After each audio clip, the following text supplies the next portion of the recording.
Good morning. आपण numericals discuss करत होतो. First was numerical. कालचा कोणता होता हा राहिलेला?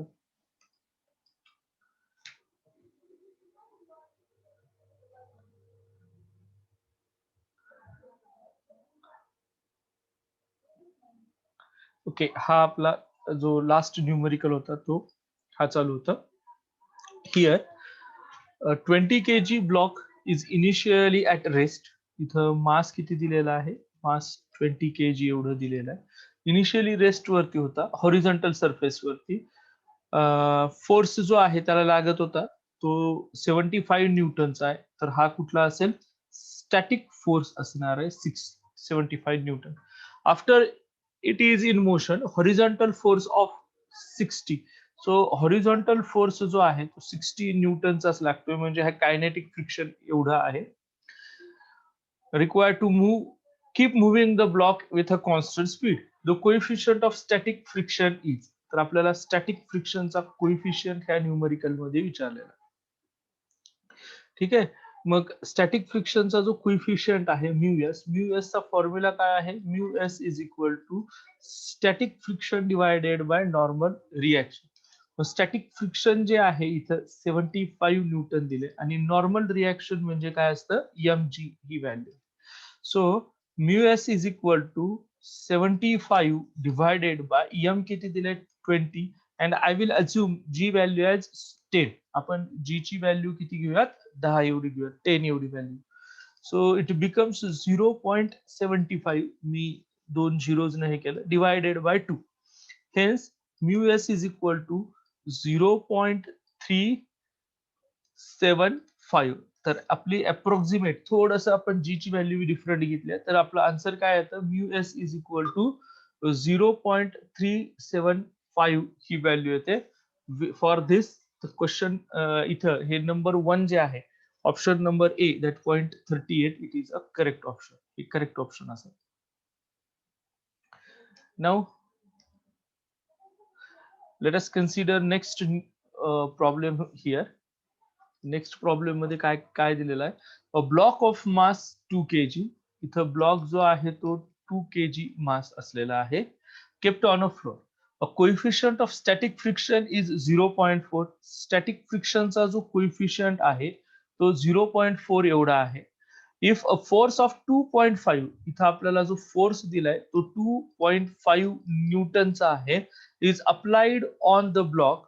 हा ब्लॉक वरती अप्लाय केला तर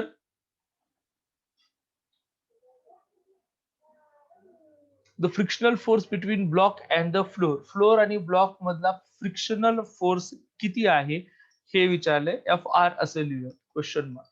तर आपला जो काही स्टॅटिक फ्रिक्शन दिलेला आहे, इथं देताना कुठलं फ्रिक्शन दिलेलं आहे? स्टॅटिक फ्रिक्शन दिलेलं आहे. So we will consider that only. आपण फक्त ते कन्सिडर करून frictional force between the block and the floor, म्हणजे फ्रिक्शनल फोर्स जर फाइंड आउट करायचा असेल, then it is mu S into normal reaction, अशा पद्धतीने. तर म्यू एस ची व्हॅल्यू किती दिलेली आहे? It is 0.4. नॉर्मल रिॲक्शन म्हणजे काय असेल? एम जी ही नॉर्मल रिॲक्शन आहे. 0.4, एम व्हॅल्यू किती आहे? 2, आणि जी व्हॅल्यू किती आहे? 9.8. So it is 0.8 into 9.8. ह्या दोघांचं मल्टिप्लिकेशन किती येतं? 8×64 6, 72 आणि 6 78. So it is 7.84 Newton. आता तुम्ही प्रिव्हियस न्यूमरिकल आणि हेही न्यूमरिकल बघितलं, ह्या दोघांमध्ये काय आहे की आपल्याला थोडस कन्फ्यूज करण्यासाठी किंवा थोडं साईडला जाण्यासाठी आपण 2.5 न्यूटन हा फोर्स कोणता फोर्स आहे हे आपण कन्सिडर करतो, किंवा हाच तो फ्रिक्शनल फोर्स आहे असं कन्सिडर होतं. कारण आपल्याला काय माहितीये की एखादा सपोज ब्लॉक आहे, ठीक आहे, आपण जर समजा एक ब्लॉक घेतला, ह्या ठिकाणी एक ब्लॉक घेतला आणि आपण जर म्हटलं की हा ब्लॉक आता ह्या डायरेक्शन मध्ये मूव्ह होतोय, तर त्याची व्हॅल्यू 2.5 असेल, तर त्याच्यावरती अपोजिट डायरेक्शन मध्ये अप्लाय होणारा फोर्स म्हणजे फ्रिक्शनल फोर्स. त्यामुळे होतं काय की आपण काय करतो डायरेक्टली, हा किती आहे? चला 2.5 आहे ना, ठीक आहे, मग हाही 2.5 असला पाहिजे. त्याच्यामुळे तुम्हाला पहिलं ऑप्शन इथं 2.5 च भेटतं. पण ते तसं नाहीये.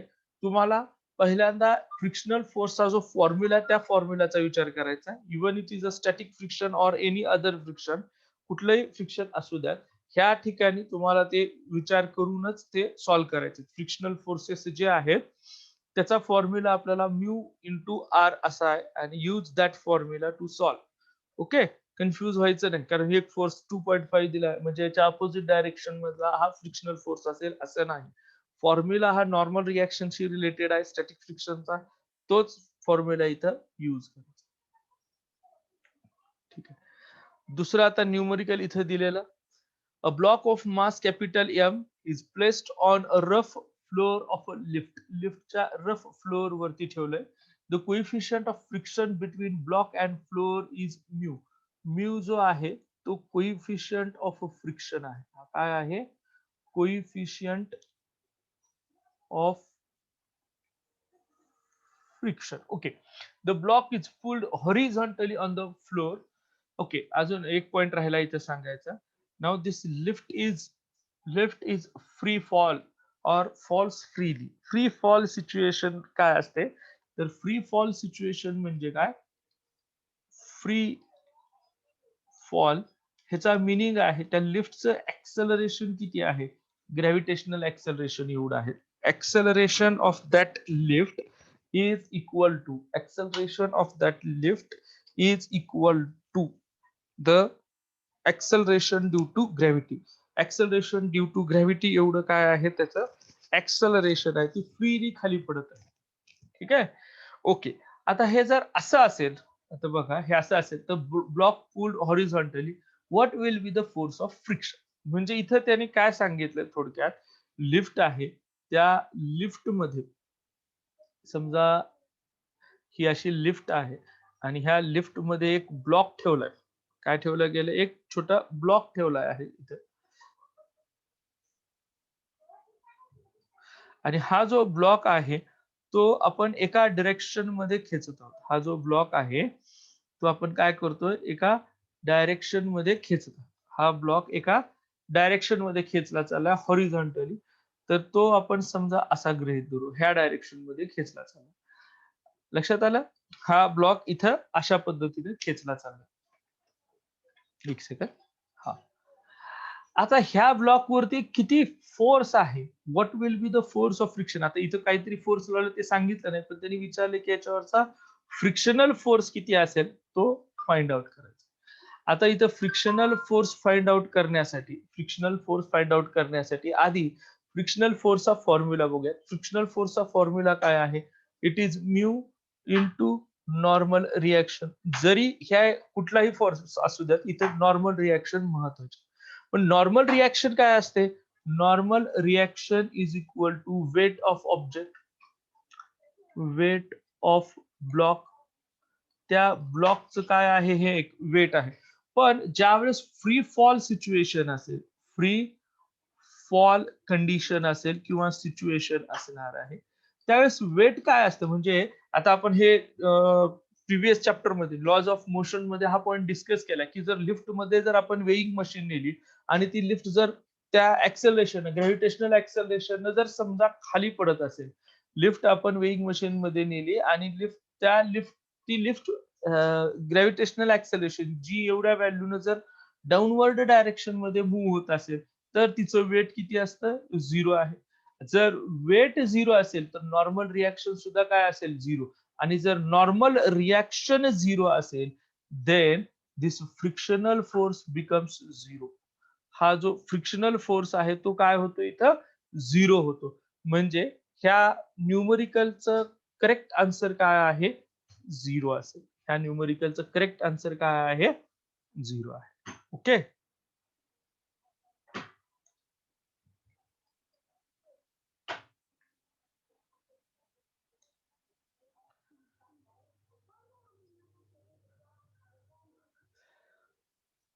तर तर आपण ऍडव्हान्टेजेस आणि डिसएडव्हान्टेजेस डिस्कस करणार आहोत. कुणाचे? फ्रिक्शनचे. ऍडव्हान्टेजेस काय आहेत आणि डिसएडव्हान्टेजेस काय आहेत? Frictional force. सपोज एखाद्या ठिकाणचा सगळा फ्रिक्शनल फोर्स काढून टाकला तर काय होईल? किंवा एखाद्या ठिकाणी फ्रिक्शनल फोर्स खूप जास्त असेल किंवा त्याचे डिसएडव्हान्टेजेस काय आहेत ते पॉइंट्स आपण वन बाय वन डिस्कस करूया. Let us discuss first one. Walking is possible due to frictional force. म्हणजे आपण जे चालतो ती जी मोशन आहे, म्हणजे ती जी मोशन आहे, इट विल नॉट बी, एक मिनिट, आपल्याला चालणं शक्य झालं नसतं. कशाशिवाय चालणं शक्य झालं नसतं? हे हे आपल्याला चालणं कशामुळे शक्य होतं? फक्त आणि फक्त फ्रिक्शनल फोर्स. हे एक्झाम्पल आपण बघितलंय. कुठं एक्झाम्पल आपण बघितलंय? रोडवरती वॉकिंग करत असताना पर्सनचा जो फ्रिक्शनल फोर्स इथं अप्लाय होत होता त्याच्या ह्या लेग पासूनचा, हा आठवतंय? इथे आपण असं एक एक्झाम्पल घेतलं होतं. तो धावतोय अशा पद्धतीनं. जो आहे पर्सन तो असा धावत होता ह्या डायरेक्शन मध्ये. ठीक आहे? असा ह्या डायरेक्शन मध्ये तो धावत आहे असं आपण अझ्युम केलं होतं ह्या. तर त्यावेळेस हा फोर्स इथे ऍक्ट होतो. हा फोर्स फ्रिक्शनल फोर्स प्रोड्यूस करतो आणि त्याच्यामुळे हा काय होऊ शकतो? फॉरवर्ड डायरेक्शन मध्ये मूव्ह होऊ शकत असं. ठीक आहे. दुसरा पॉइंट काय? Two body sticks together due to friction. Friction मुळे काय होतं की दोन बॉडी एका ठिकाणी स्टिक होऊन राहू शकतात. It it may possible. म्हणजे त्या बॉडीज हॉरिझॉन्टलीच असाव्यात असं नाही, व्हर्टिकल सुद्धा असू शकतात, पण त्याच्यामध्ये काहीतरी रफ सरफेस असला तरच ते पॉसिबल आहे. तर ह्या दोन बॉडीज ज्या आहेत त्या कदाचित अशा स्टिक होऊन राहू शकतात, given that there is a force of friction. काहीतरी त्या दोघांमध्ये फ्रिक्शनचा फोर्स आहे, म्हणजे ह्यांचे सरफेसेस जे आहेत हे सरफेसेस अशा पद्धतीनं एकमेकांना इंटरलॉकिंग करू शकतात. उदाहरणार्थ सांगतोय मी हे असे. ठीक आहे. तर हा तिथं सरफेस राहू शकतात. Break works. ब्रेक म्हणजे आपल्या व्हेइकलचे जे ब्रेक्स आहेत, ते ब्रेक्स कुठल्या कशावरती वर्क करतात? फ्रिक्शनवरती. जे ब्रेक्स आहेत आणि आपलं व्हीलची जी रिम आहे, सपोज सायकलचा जर बायसिकलचा विचार केला तर डायरेक्टली त्या दोघांमध्ये फ्रिक्शनल फोर्स होतो आणि त्याची मोशन रिड्यूस होते किंवा स्पीड रिड्यूस होते. Writing is not possible without friction. Exactly. आता मी सुद्धा सध्या जे लिहू शकतोय हे फ्रिक्शनल फोर्स शिवाय पॉसिबल नाही. आता उदाहरणार्थ आपण जे इंक आहे किंवा चॉक आपण वापरत असाल, खडू वापरत असाल, आता तुमच्या हातामध्ये पेन असू शकते. त्या पेननं आपण कागदावरती लिहितो. तर हे कधी पॉसिबल होतं? ज्या वेळेस त्या दोघांमध्ये फ्रिक्शन आहे. जर सपोज कागदापासून 1 मिलीमीटर उंच जर पेन धरली तुम्ही, ठीक आहे, आणि ती जर चालवली तर ती व्यवस्थित चालणार नाही. व्यवस्थित म्हणजे चालणारच नाही, ते दिसणारच नाही. फ्रिक्शनल फोर्स मुळेच काय होतं, ती पेन मधली जी इंक आहे ती त्या पेपर वरती येते आणि आपण राईट करू शकतो, म्हणजे आपण लिहू शकतो थोडक्यात. Next, the transfer of motion from one part of a machine to another part through the belts is not possible. आता आपण ह्या मशीन पेक्षा एक्झाम्पल बायसिकलचं घेऊयात, सायकलचं. सायकलचे जे दोन व्हील्स आहेत, हे एक व्हील आहे, हे एक व्हील आहे. चला फ्रंट व्हीलचा आपण विचार सोडू, पण हा जो सेंटरचा जो व्हील आहे तो कशाने कनेक्ट असतो? हा चेन थ्रू कनेक्ट केलेला असतो. ठीक आहे. ह्या चेन मध्ये आणि त्या ज्या व्हील्स आहेत रोटेटिंग, कुठल्या? ह्या इथली एक व्हील आणि ह्या सायकलचा जो आहे, ह्या ज्या दोन व्हील्स आहेत त्या दोघांमध्ये फ्रिक्शनल फोर्स आहे, त्याच्यामुळेच काय होऊ शकते? त्यांच्यामध्ये मोशन पॉसिबल आहे. जर त्यांच्यामध्ये फ्रिक्शनल फोर्स जर ठेवलाच नाही तर ती जी चेन आहे ती स्वतःच फिरेल, पण सायकलची व्हील फिरू शकणार नाही. Okay, these are the advantages. हे जे आहेत ते आपण काही ऍडव्हान्टेजेस बघितले. आता थोडे डिसएडव्हान्टेजेस काय आहेत बघूया. Frictional force always opposes the relative motion between any two bodies. तर ऑब्वियस आहे की फ्रिक्शनल फोर्स जो आहे तो त्या दोन बॉडीज मध्ये रिलेटिव्ह मोशन डिक्रीज करतो. तो त्या दोन बॉडीची काय डिक्रीज करत आहे? रिलेटिव्ह मोशन डिक्रीज करत आहे, आणि ही जी रिलेटिव्ह मोशन तो डिक्रीज करत आहे त्याच्यामुळे आपल्याला एक्स्ट्रा वर्क करावं लागतं. काय करावं लागतं? Extra work. आता उदाहरण आपल्या गाडीचं घेऊया. स्कूटी असेल किंवा मोटरसायकल असेल, कार असेल, कुठले. आता इथलं जे इंजिन आहे, ह्या इंजिनचं काम काय की चाक फिरवणे. पण त्याला काय करावं लागतं की चाक फिरवण्यासाठी जे टायर आहे, म्हणजे चाक आहे आणि रोड ह्यांच्यामधला जो फ्रिक्शनल फोर्स आहे, हा ओव्हरकम करावा लागतो. हा काय करावा लागतो? ओव्हरकम करावा लागतो. समजा इन्क्लाइंड प्लेन आला. इन्क्लाइंड म्हणजे गाडी अशी चढायला लागली किंवा सायकल चढायला लागली, तर आपली स्पीड आपोआप कमी होते. स्पीड कमी होते कारण काय? फ्रिक्शनल फोर्स जो आहे तो जास्त ऍक्ट व्हायला लागतो. तो ओव्हरकम करून त्या व्हेइकलला किंवा त्या गाडीला काय करावं लागतं? वरच्या डायरेक्शन मध्ये जे आहे तिथं मूव्ह व्हावं लागतं. तर त्याच्यामुळं फ्रिक्शनल फोर्समुळे जी इफिशियन्सी असते, इफिशियन्सी आहे, ती इफिशियन्सी आपली कमी होते. बरं समजा आपण जर एक आपली गाडी आहे, स्कूटी किंवा मोटरसायकल अशा गाड्या आहेत आपल्याकडे आणि हे जर आपण एका स्मूथ रस्त्यावरून चालवत असाल, तर आपली गाडी जास्त एव्हरेज देते आणि तोच जर रस्ताच खराब असेल, तर आपली गाडी जास्त एव्हरेज देत नाही. रिझन काय? तेच ओव्हरकम करण्यासाठी रस्त्याचा जो फ्रिक्शनल फोर्स आहे, खराब असल्यामुळे तो फ्रिक्शनल फोर्स काय असेल? जास्त असेल आणि फ्रिक्शनल फोर्स जास्त असल्यामुळं त्याला ओव्हरकम करण्यासाठी थोडी जास्त एनर्जी आपल्याला तिथं द्यावी लागते. त्याच्यानंतर ते काय होतं? मोशनमध्ये येतं. ठीक आहे. Second number friction causes wear and tear of the parts of the machinery of in contact. Thus their lifetime reduces. आता आपल्याला माहिती आहे की फ्रिक्शनल फोर्समुळे पार्ट्स एकमेकांवरती घासतात आणि हे पार्ट्स एकमेकांवरती घासल्यामुळे त्यांची लाईफ कमी होते. आता आपण कुठली आता उदाहरणार्थ आपल्या गाडीचंच उदाहरण घेऊया. आपली गाडी नवीन जर गाडी घेतली असेल, तर ती फार व्यवस्थित स्मूथ चालत असते आणि ती जर सपोज काही जुनी झाली असेल, तर तिचा प्रत्येक पार्ट आपल्या वेगळ्याच आवाजात उड्या मारत असतो. बरोबर आहे काय? प्रत्येक पार्ट वाजत असतो. फर्रर्र, फुर्र असं वाजतं. आता हे हे का होतं? नवीन बाईकसाठी किंवा नवीन व्हेइकलसाठी असं होत नाही, जुन्या व्हेइकलसाठी असं होतं. त्याच्या पाठीमागचं कारण त्याच्या पाठीमागचं कारण असं आहे, की की ज्यावेळेस असं काही मोशन होतात, त्यावेळेस बरेचसे पार्ट्स एकमेकांवर घासले जातात. बरेचसे पार्ट्स काय होतात? एकमेकांवर घासले जातात आणि हे जे एकमेकांवर घासतात त्यामुळे तिथं फ्रिक्शन होऊन त्यांची जी इफिशियन्सी आहे, लाईफ आहे ते कमी होतं. ते म्हणजे ते त्यांची क्वालिटी खराब होते. त्यांची काय खराब होते? क्वालिटी खराब होते आणि त्याच्यामुळे लाईफ टाईम सुद्धा काय व्हायला लागतं? रिड्यूस व्हायला लागतं. लास्टचा जो एक ऑप्शन डिसएडव्हांटेज आहे, frictional force result in a production of a heat which reduces which causes damage to the machinery. हे बरोबर आहे. आता तुम्ही बघा कुठल्याही मशिनरीमध्ये आता उदाहरणार्थ आपल्या अजून गाडीचंच एक्झाम्पल, गाडीचं इंजिन. गाडी जर खूप वेळ चालवली असेल, तर गाडीच्या इंजिनमध्ये इंजिनला जर हात लावला तर एकदम जबर चटका बसतो. आपण जी गाडी चालू केली आहे, ती गाडीचं इंजिन गरम करण्यासाठी केलं होतं का? नाही. आपल्याला व्हेइकल कशासाठी वापरायचे आहे? एका ठिकाणापासून दुसऱ्या ठिकाणी. मग ते गरम का होतं? त्याचं रिझन काय? त्याच्यामध्ये पिस्टन असतो. हा पिस्टन अप डाउन मूव्ह होतो. ठीक आहे? आणि त्या पिस्टनच्या मोशनमुळेच आपली व्हेइकल जी आहे, जी काही असेल स्कूटी असेल, मोटरसायकल असेल, फोर व्हीलर असेल, कुठलीही असे व्हेइकल्स जे आपण असं डे टू डे लाईफमध्ये बघतो, त्या ठिकाणची इलेक्ट्रिकल व्हेइकल नाही बरं का. तर ज्या पेट्रोल, डिझेलवरती चालणारे जे इंजिन्स आहेत त्यांच्या व्हेइकलमध्ये पिस्टन वर खाली होत असल्यामुळे तिथं फ्रिक्शनल फोर्स येतो आणि हीट काय होते? जनरेट होते आणि त्याच्यामुळं मशिनरी डॅमेज होऊ शकते. बरोबर आहे का? मशिनरी काय होऊ शकते? डॅमेज होऊ शकते. हे ऑब्व्हियस आहे. खूप गरम झालं तर जळून जाऊ शकतं एखादा पार्ट. पण आता ते लोखंडी असतं व्हेइकलच्या बाबतीत तर ते जळून जात नाही. पण हीटमुळं त्याच्यावरती इफेक्ट होतो, ॲडव्हर्स इफेक्ट होतो आणि त्याचं वर्किंग जे आहे ते थोडं खराब वर्किंग राहतं. ठीक आहे? बरं मला असं वाटतं की एडव्हांटेजेस, डिसएडव्हांटेजेस तुम्हाला लक्षात आले असतील. एडव्हांटेजेस आणि डिसएडव्हांटेजेस जे आहेत हे तुम्हाला लक्षात आले असतील. बरं मी आता एक सांगितलं लास्टला डिसएडव्हांटेजमध्ये की गाडीचं जे इंजिन आहे ते गरम होतं. पण गाडीला अजून एक पार्ट आहे सायलेन्सर. ते पण खूप गरम होतं. ते कशामुळं? तिथं तर पिस्टन नसतं. तर त्याचं रिझन असं आहे की जे हीट आहे म्हणजे जे एअर आहे, बर्न झाल्यानंतर इंजिनमधून जी एअर बाहेर पडते, त्याला आपण एक्झॉस्ट असं म्हणतो.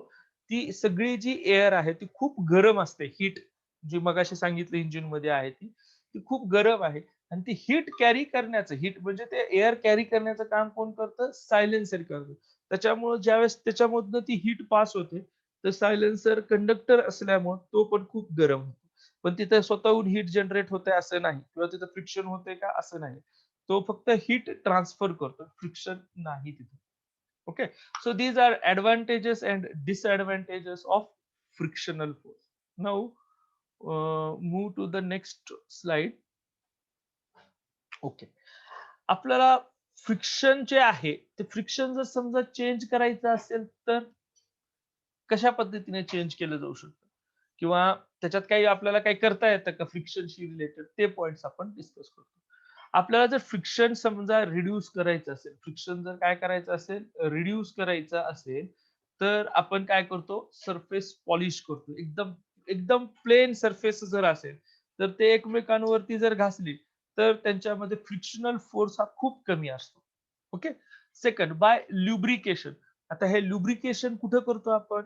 आपण पुन्हा सायकल व्हेइकलचंच एक्झाम्पल देतो. सायकलच्या चेनला वगैरे आपण ग्रीस किंवा ऑइल लावतो. सायकलची जी चेन असते ना तिथं ग्रीस जिथं जॉइंट्स असतात सायकलचे, तिथे-तिथं आपण ग्रीस लावतो. जर तुमच्याकडे स्कूटी असेल किंवा मोटरसायकल असेल, तर त्याला सुद्धा ग्रीस लावलं जातं.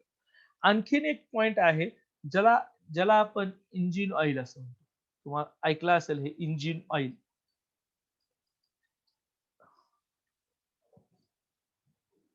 हे इंजिन ऑइल कुठं वापरलं जातं? ऑब्व्हियसली इंजिनमध्ये वापरलं जातं.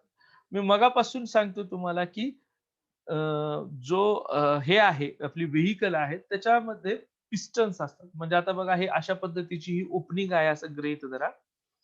ही काय आहे ओपनिंग आहे आणि त्याच्यामध्ये हा असा पिस्टन आहे गृहीत. एक अझ्युम ओके. थोडीशी साइडला जागा ठेवलेली आहे मी. तर तो पिस्टन तिथं का यूज केला जातो. त्याचबरोबर एक व्हील असते. मी हे व्हेइकलचं सांगतो हां. मोटरसायकलमध्ये जे पिस्टन वर्क होतं किंवा कुठे दुसरीकडे सुद्धा जे पिस्टन्स असतात, ते एक्झॅक्टली इथं सेंटरला कनेक्ट असतात आणि ह्याच्या मात्र इथे एंडला कनेक्ट असतात. हं. हा एक्झॅक्टली इथं असतो आणि ह्या इथे त्याचं कनेक्शन असतं. तुमच्या आता हे लक्षात आलं असेल, की हे पिस्टन जे आहे, हे व्हील जे आहे, हे व्हील मूव्ह होतं. का मूव्ह होतं? ह्या पिस्टनमुळे आणि ह्या व्हीलमुळे पुन्हा पिस्टन पण मूव्ह होतं. असो, जे आहे ते ज्या पद्धतीनं तर इथं काय असतं, हे असं ओपनिंग असतं इथं. ओके. हे पिस्टन जे आहे, हे अप आणि डाउन डायरेक्शनमध्ये मूव्ह होतं. आता इथं काय केलेलं असतं, इथं इग्निशनचा अर्थ पेटवणे. आता गाडीवर इग्निशन लिहिलेलं असतं. इग्निशन म्हणजे पेट्रोल. इथं बॅटरीचा सप्लाय दिला असतो. त्याच्या इग्निशनच्या तिथं काय तयार केला जातो? एक स्पार्क तयार केला जातो. एका ठिकाणापासून फ्युएल जे आहे ते आतमध्ये येतं. फ्युएल जे आहे ते आतमध्ये येतं आणि इथं काय असतं? एक्झॉस्ट असतो. हे मी आपल्या इंजिनचं वर्किंग थोडक्यात सांगत आहे.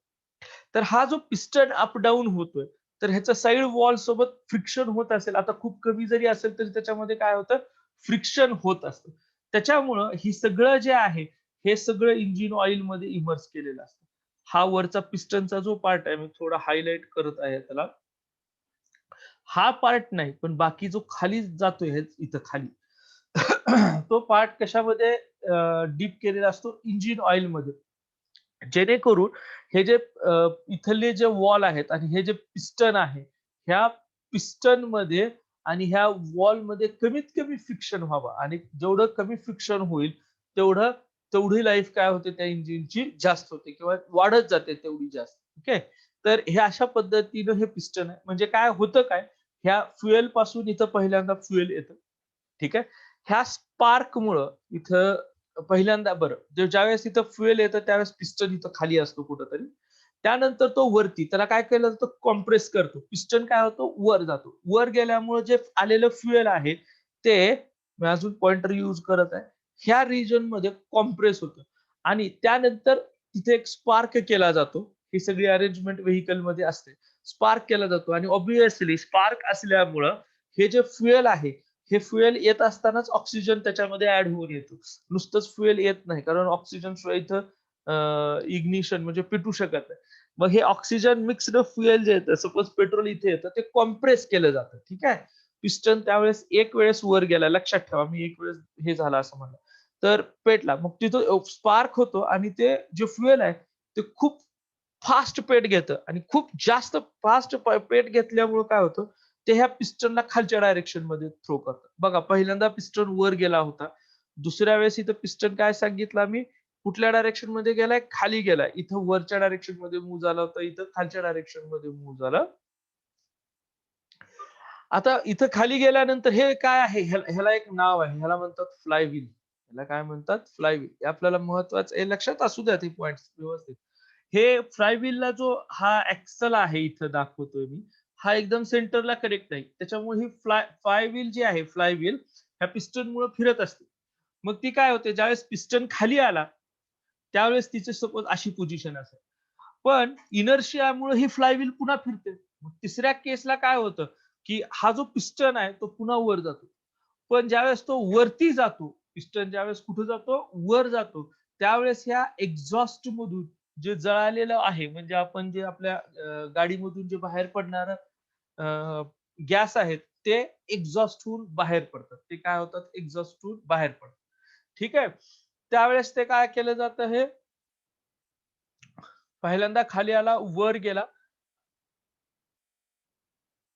कॉम्प्रेस केला. हां. त्यानंतर फोर्थ पोझिशनला हा काय होतो, पुन्हा अजून फ्लायव्हील फिरतच आहे. त्या फ्लायव्हीलमुळे तो अजून खाली येतो. आता ज्यावेळेस हा चौथ्या वेळेस खाली येतो, त्यावेळेस फ्युएल काय होतं, आतमध्ये येतं. बघा मी किती सांगितले, तिथे 4 सांगितले. किती पॉइंट सांगितले तुम्हाला? 4 पॉइंट सांगितले. पहिल्या वेळेस मी सांगितलं काय तुम्हाला, की फर्स्ट वेळेस तो जो आहे, तो पिस्टन वर जातो. त्यावेळेस तिथलं पेट्रोल जे आहे ते प्रेशराईज होतं. खूप कमी जागेमध्ये कॉन्सन्ट्रेट होतं. स्पार्क दिल्यामुळे त्याच्यात ते पेट घेतं आणि पेट घेतल्यामुळं त्याच्यावर स्फोट झाल्यासारखा होतो आणि ते इंजिन काय होतं, पिस्टन खाली ढकलतं. हे 2 सिच्युएशन झाले. तिसऱ्या सिच्युएशन मध्ये फ्लाय व्हील त्याला वर ढकलते आणि चौथ्या ह्याच्यात खाली खेचते. वर ढकललं त्यावेळेस गॅस बाहेर पडतो आणि खाली खेचल्यावरती येतो. We are discussing about 4 situation. म्हणून आपल्या गाड्यांवरती 4 स्ट्रोक इंजिन असं लिहिलेलं असतं. आपल्या गाडीवरती जे 4 स्ट्रोक इंजिन आहे, तर हे अशा पद्धतीचे 4 स्ट्रोक्स असतात. त्याच्यामुळे त्याला आपण 4 स्ट्रोक इंजिन असं म्हणतो. असो. ठीक आहे. नेक्स्ट पॉइंट जो आपण डिस्कस करतोय, तो बाय लुब्रिकेशन. लुब्रिकेशन आपण बघितलं, पॉलिश केल्यानंतर, लुब्रिकेशन केल्यानंतर proper selection of material. Material व्यवस्थित घ्या. ज्याचं ऑलरेडी सरफेस प्लेन आहे असं मटेरियल घेतलं तर सरफेस सॉरी फ्रिक्शन हे कमी होईल. फोर्थ आहे stream lining the shape of the body. आता बघा की इथं स्ट्रीम लाइनिंग म्हणजे काय, बॉडीचा शेप असा करायचा की ते एकमेकांच्या कॉन्टॅक्ट मध्ये कमीत कमी आले पाहिजे. त्याचा शेप असा पद्धतीने ठेवायचा की ते कसे असले पाहिजेत, ते एकमेकांच्या कॉन्टॅक्ट मध्ये कमीत कमी आले पाहिजेत. जर तसं होत असेल, कॉन्टॅक्टच होत नसेल, तर फ्रिक्शनल फोर्स काय होतो, कमी होतो. By using ball bearing. Ball bearing जे आहेत, हे आपल्या सायकलमध्ये यूज केले जातात. सायकल म्हणजे व्हेइकल्स, जिथे जिथे व्हील आहेत, त्या सगळ्याच ठिकाणी ह्या बॉल बिअरिंग यूज केल्या जातात. हे जर सपोज ही व्हील आहे आपली, तर ह्याच्या सेंटरला पण एक तुम्हाला असं एक व्हील माहिती असेल, तुम्ही सायकलमध्ये जे बघितलं तर, ही इथे एक व्हील असते. ह्या व्हील मध्ये काय केलेलं असतं, ऍक्च्युअली तिथं 2 व्हील्स असतात. एकाच्या ऐवजी काय असतात, हे 2 असतात. ही अशी एक व्हील असते आणि ह्याच्या वरती एक व्हील असते. ह्या एकमेकांवरती रोटेट होत आहेत. ठीक आहे. ह्या एकमेकांवरती काय होत असतील, रोटेट होत असतील.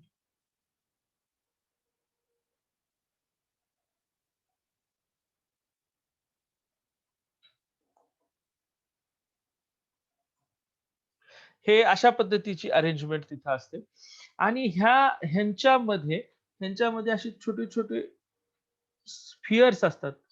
त्याला मराठीत आपण छर्रे असं म्हणतो, छर्रे. तुम्हाला माहिती असेल सायकलसाठी जर बघितलं कधी, तर ते छर्रे जे आहेत, मराठी आपण आपल्या लाईफमध्ये किंवा आपल्या ह्याच्यात जवळपास आपण हा शब्द ऐकला असेल.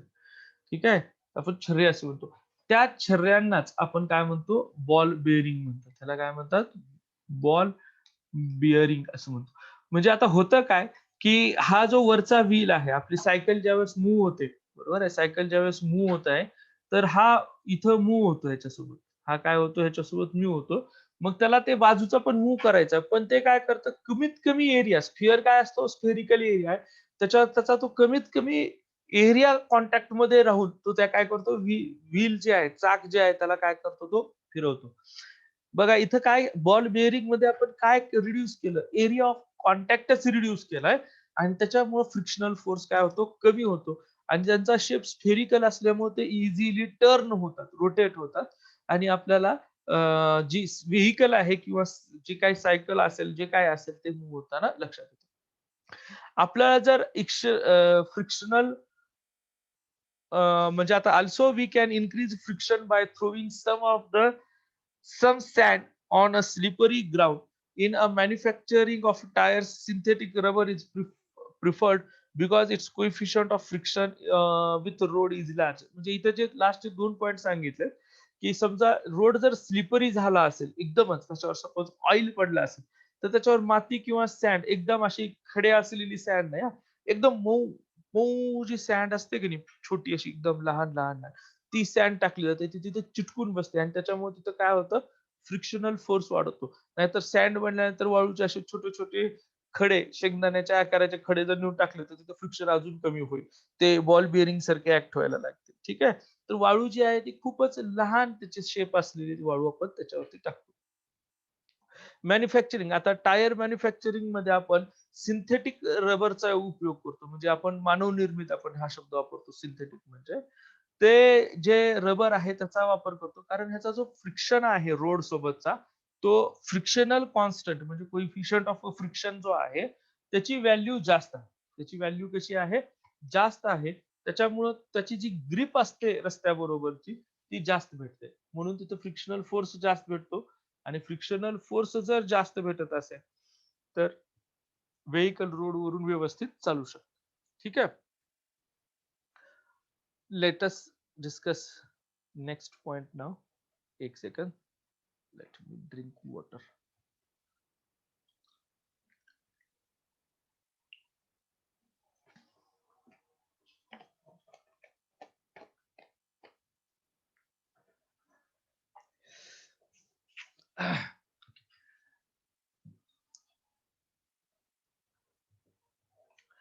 नेक्स्ट आहे angle of friction.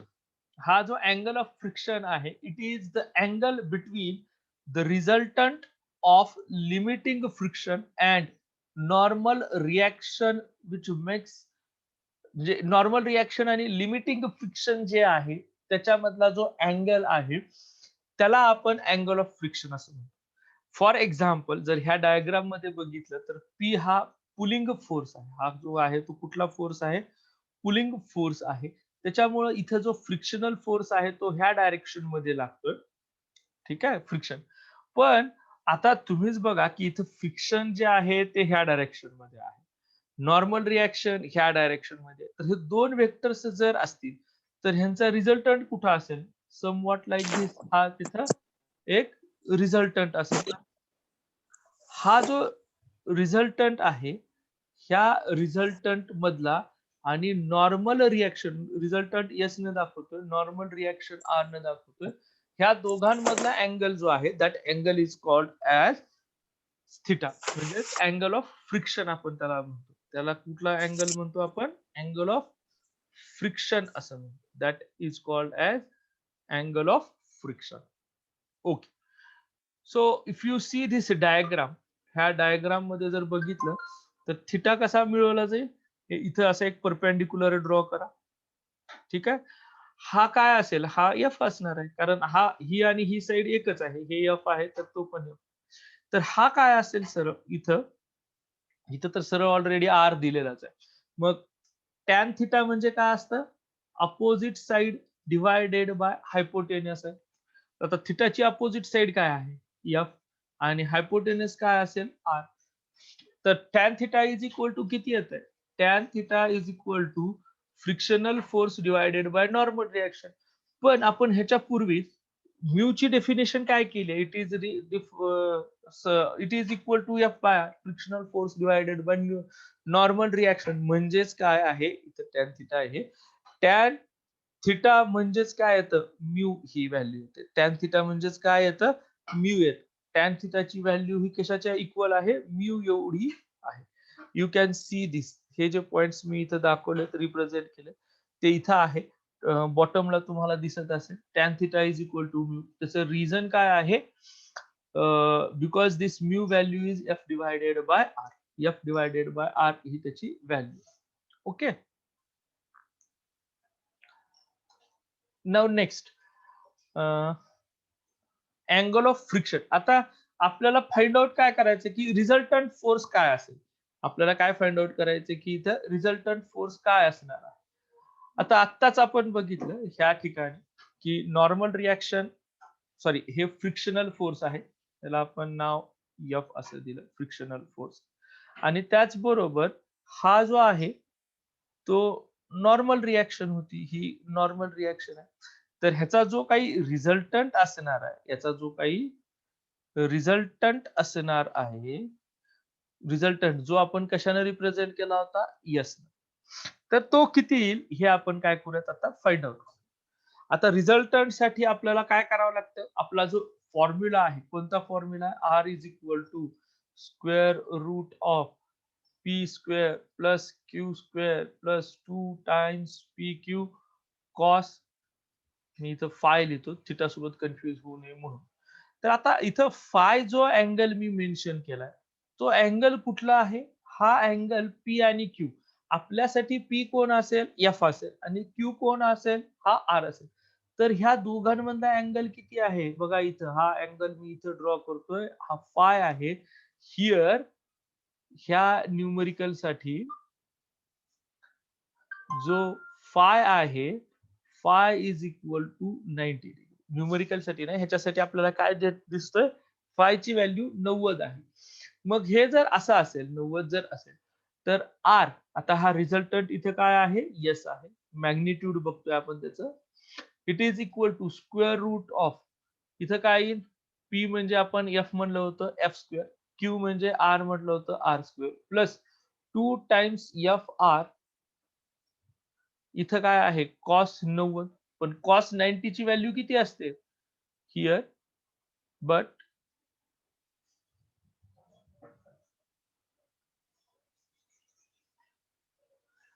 We know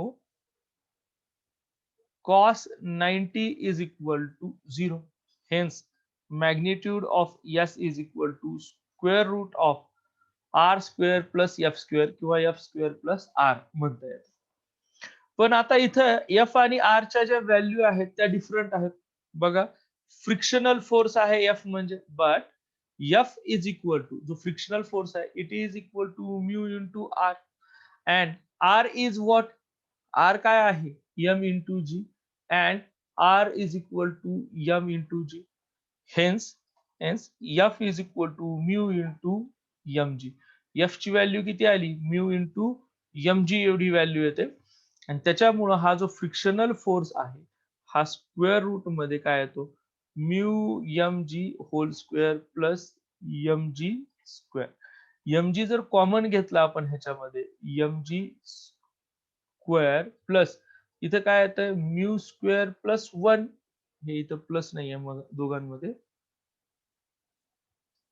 multiplication असेल mg स्क्वेअर इंटू, तर mg चं स्क्वेअर रूट निघून जाईल, हे इथं mg असेल. स्क्वेअर रूट मध्ये काय राहतं? 1 प्लस म्यू स्क्वेअर. जो रिझल्टंट आहे, मी इथं एफ लिहिलं, जो रिझल्टंट आहे यस, त्याचा फॉर्म्युला काय आला? S is equal to mg under root 1 plus mu square. Under root 1 plus mu square ही व्हॅल्यू तुम्हाला दिसून येईल.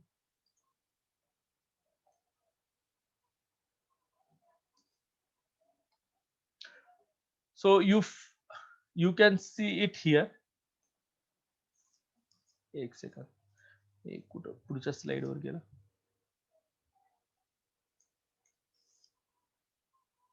Okay, so here you see this. असं का होतं?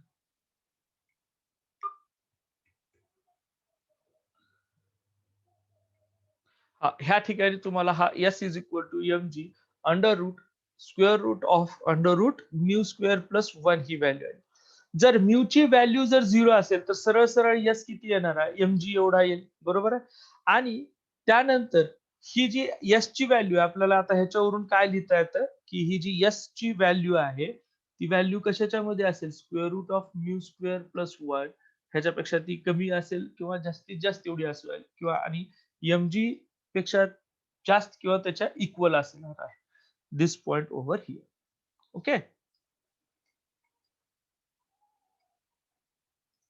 Now what is angle of repose? तर मी आत्ताच सांगून ठेवतो, हा अँगल ऑफ रिपोज आहे. तोच काय असेल? Angle of friction. मग अशी जो आपण बघितला तोच अँगल काय आहे? फ्रिक्शन आहे. अँगल ऑफ फ्रिक्शन म्हणजेच अँगल ऑफ रिपोज असणार. म्हणजे मॅग्निट्यूड वाईज बरं का, आपण मॅग्निट्यूड वाईज त्यांना तसं म्हणू शकतो. पण डेफिनेशन जर करायची असेल आपल्याला, याची जर डेफिनेशन जर करायची असेल, तर ती कशा पद्धतीनं सांगता येईल? ही जी डेफिनेशन आहे ती. ती डेफिनेशन सांगता येते, ती 1 मिनिट. ही डेफिनेशन अशा पद्धतीने सांगता येईल, की समजा आपण एखाद्या इन्क्लाइन्ड प्लेन वरती एक बॉक्स ठेवलाय, इथं दाखवल्या पद्धतीने. तो जो बॉक्स आहे, तो बॉक्स काय केला, आपण पहिल्यांदा हॉरिझॉन्टल सरफेस वरती ठेवला असं गृहीत धरू आणि हळू तो हॉरिझॉन्टल सरफेस आहे, तो काय केला उचलायला सुरुवात केली. म्हणजे गृहीत धरा, तुम्ही काय केलं, एक फळी घेतली अशी आपल्या ह्याच्यात फळी घेतली इथं आणि ह्या फळीवरती काय केलं, एक बॉक्स ठेवला. आणि आता तुम्ही काय करताय, ह्या फळीला ही असं वर उचलायला सुरू करताय. असं पटकन सगळं सरळ उचलून वर करताय असं नाही. इथं जसं ह्या डायग्राममध्ये जशी तिरकी केली आहे, तशी ती केली. म्हणजे उदाहरणार्थ आता ही कशी झाली आहे, आताची जी सिच्युएशन आहे त्या सिच्युएशनसाठी आपण बघूयात, की ती फळी आता समजा ही अशी झाली.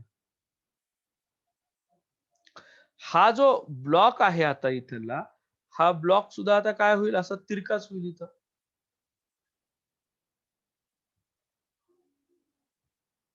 ठीक आहे. जर हा ब्लॉक आता स्लाईड व्हायला सुरुवात झाली, ब्लॉक काय व्हायला लागला? स्लाईड व्हायला म्हणजे खाली घसरायला त्याची सुरुवात झाली. असा जो काही अँगल असेल, that angle is called as angle of repose. त्याला इथं कशाने रिप्रेझेंट केलंय? अँगल ऑफ रिपोज अल्फाने केलाय, तर मी इथं अल्फाच यूज करतो. ठीक आहे, angle of repose. Obviously sir, मग आता हे आपल्याला माहिती आहे, हे ब्लॉक जो आहे त्याचं डाउनवर्ड हे वेट ह्या पद्धतीने लागतं. मग हा जो अँगल आहे तो फाय आहे, कारण हा इन्क्लिनेशन अल्फा एवढा आहे. हा येतो mg cos theta, horizontal component येतो mg sin थिटा. मग r इक्वल टू काय येतं? ह्या r कशाला बॅलन्स करतो? r is equal to mg cos अल्फाला बॅलन्स करायला लागेल. बरोबर आहे? mg क्रॉस अल्फाला बॅलन्स करेल. आणि हे mg sin अल्फा जे आहे, तो फोर्स आता काय होतोय? ह्या ब्लॉकला खालच्या बाजूने खेचायला सुरुवात करतो. हा फोर्स काय करायला लागतो त्याला? खालच्या बाजूनं खेचायला सुरुवात करतोय. त्याच्यामुळं त्या ब्लॉकमध्ये मोशन तयार झालेली आहे. त्याच्यामुळं त्या ब्लॉकमध्ये काय तयार झाली आहे? मोशन तयार झालेली आहे असं आपण म्हणू शकतो. And because of that angle alpha it is moving in downward direction. बरं, ठीक आहे. मग R जो आहे तो mg क्रॉस अल्फाला बॅलन्स करतो. मग इथं जर आपण लिहिलंच, हा हा जो काही अँगल आहे, त्या अँगलला आपल्याला मगासारखंच लिहिता येईल. फाय अँगल जो आहे, तो कुठे येईल बघा. ती डायग्राम दाखवण्याचा प्रयत्न करतोय. हे बघा, हा mg ह्या डायरेक्शनमध्ये आहे. तर हा असा येईल इथं. एक फोर्स, रिझल्टंट फोर्स आपण म्हणूयात, मगाशी जो म्हटला. त्याच्यामुळे इथं हा अँगल थिटा थिटा नाही, अल्फा तयार झाला. हा अँगल कोणता तयार झाला? अल्फा. म्हणजे अल्फा इज इक्वल टू काय आहे? Tan inverse of F by R. आत्ता जो लिहिला होता, किंवा tan alpha is equal to F divided by R ही व्हॅल्यू आपल्याला मिळते. टॅन अल्फाची व्हॅल्यू काय मिळते? F divided by R. ते इथं मेन्शन केलं. आणि एफ बाय आर म्हणजेच म्यू आहे, म्हणजेच टॅन थिटा आहे, म्हणजेच टॅन अल्फा आहे. ह्याचाच अर्थ theta is equal to alpha, जो मी सगळ्यात सुरुवातीला सांगितला होता. Angle of friction is nothing but angle of repose. तर बघा, आज आपण जेवढे पॉइंट्स डिस्कस केले, जे पॉइंट्स आपण डिस्कस केले, त्याच्यामध्ये आपण काही न्यूमेरिकल सॉल्व्ह केले सुरुवातीला. त्याच्यानंतर ऍडव्हान्टेजेस डिसएडव्हान्टेजेस डिस्कस केले फ्रिक्शनल फोर्सवरचे. फ्रिक्शनल फोर्सचा जो काही ऍडव्हान्टेजेस आहेत किंवा डिसएडव्हान्टेजेस आहेत ते बघितले. आणि त्यानंतर अँगल ऑफ फ्रिक्शन डिस्कस केला.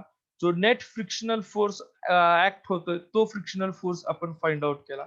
And then we discussed about angle of repose. हा अँगल ऑफ रिपोज पण डिस्कस केला. हे एवढे पॉइंट्स आपण आतापर्यंत डिस्कस केलेले आहेत. नाऊ आपण आता एक न्यूमेरिकल सॉल्व्ह करूया. A body of 5 kg weight kept on a rough inclined plane of a 30 degree angle. 30 degree.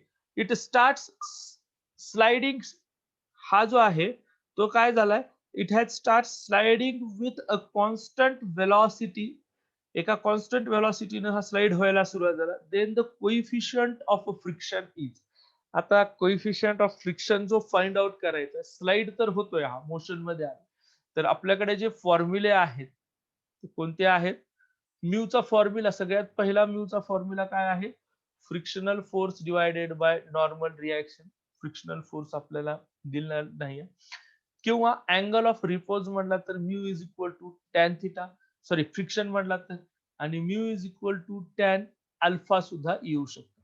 So here tan theta equals to mu. मग म्यू जर फाइंड आउट करायचं असेल तर काय असेल, ही टॅन 30 ही व्हॅल्यू होते. टॅन अँगल 30 जो आहे तो टॅनचा किती आहे, 1/√3 एवढं. तर फ्रिक्शन किती येईल इथं, 1/√3 व्हॅल्यू. त्याची व्हॅल्यू किती आहे, 1/√3. ओके. इथे हे न्यूमरिकल आपण डिस्कस करूयात. ह्या न्यूमरिकल मध्ये मे बी हे न्यूमरिकल होणार नाही, 2 मिनिटच राहिले.